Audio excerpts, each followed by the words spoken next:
Yeah, numbers dropped to 458 cattle in improved quality yarding overall today. How are the cows, John? Yeah, here today the best of the heavy cows made up to $3.70, and your working cows made from $2.60 up to $3.25 for some restock of cows going back to the paddock. Good work, John. With a decrease in the feeder market in numbers, these ones weighing 350 to 500 kilos, making them from 480 to 550. Similar to last week, wasn't it?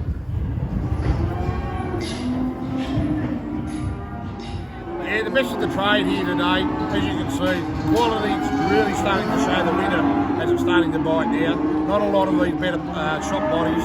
Anyway, they dropped down to $5.45, but most of them make that $4.80 to about $5.20.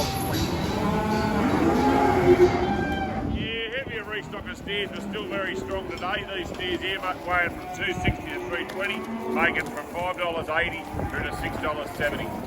A lot of restock of Angus steers here today, very strong again. These good steers here making from $6.80 up to $7.40, weighing 200 to 250 kilos.